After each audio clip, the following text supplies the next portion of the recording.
Welcome back, Hodlers. Today we're going to go over a little bit of a quicker video. I'm just going to go over two articles that I think are pretty bullish in terms of the mindset of where we're going in cryptocurrency, what's happening in the short term, and then we're going to go through some brief chart analysis. We're not going to be too long here. It's Friday. I'm trying to get in the gym. Been a hard day, so bear with me.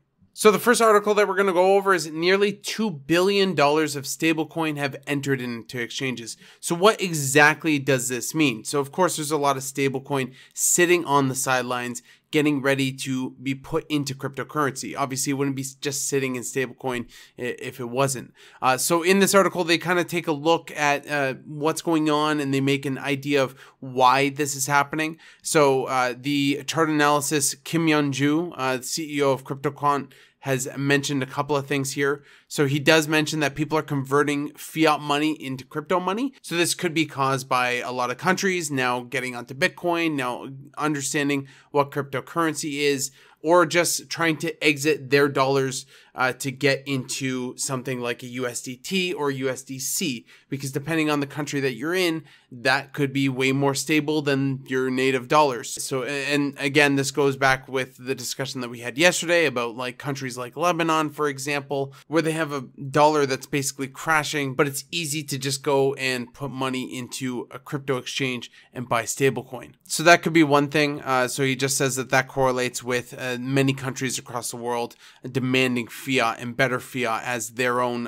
currency just declines. So, and he gives some examples as well. We have Argentina, Brazil, Nigeria, and a couple of other countries I know, at least off the top of my head, that we could include in that list. So taking a look at the charts. So here's the full chart. We have the black is the Bitcoin price and the purple is the exchange ratio price, so how much is in exchanges. So you can see here the exchange ratio between Bitcoin and stablecoins for exchanges, and then here we see all the stablecoins on all exchange reserves, and that's considerably went through a huge uptick. Now a lot of that could be because of selling, but we do see this spike right here, which kind of tells me that hey, we have money entering on the sidelines, getting ready to enter the market. And typically, if you're entering something like USDC, for example, or Bitcoin, I often say that Bitcoin is the gateway to other cryptocurrencies. USDC or USDT would also be a gateway into other currencies. So I do agree with Ju here that he believes the high demand of stablecoins is actually very bullish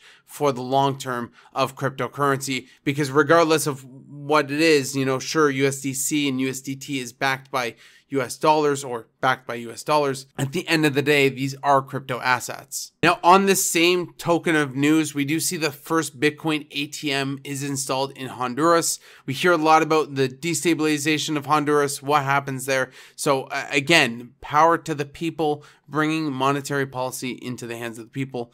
But obviously, an ATM is going to be the first stride here for that country to really have easy access into cryptocurrency for the average people that just don't know how to buy Bitcoin.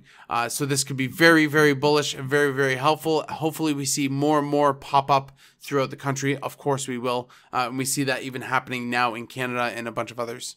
The crypto market is currently sitting at $2 trillion, almost 2.1 trillion. So we are up from yesterday. Bitcoin has rebounded from our low. So I believe we got a little low, and we did discuss that. Now, again, we are looking at that 4-hour chart, and we are looking at that line that we drew yesterday, and we did bounce above that line. So again, we're drawing lines of support, lines of resistance, depending on which way on the chart you're on. If we look at the daily chart, we do see that right now we did kind of rebound again from that level. So we had that really red candle that was kind of bad yesterday. I mean, I don't think many people were freaking out. I didn't feel overly bearish sentiment in the community, but obviously everyone's portfolio dropping, you know, 5 to 7% is pretty shocking. But we do see Bitcoin rebounding. Cardano is slingshotting back up to its all-time high.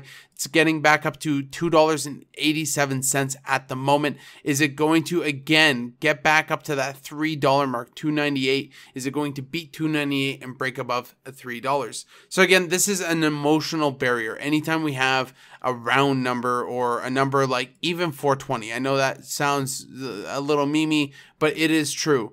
These prices have emotional barriers on people. When Bitcoin Bitcoin hits $60,000, that's an emotional barrier, and we're going to hit another emotional barrier at 100,000. That's just how it works with round numbers, human psychology.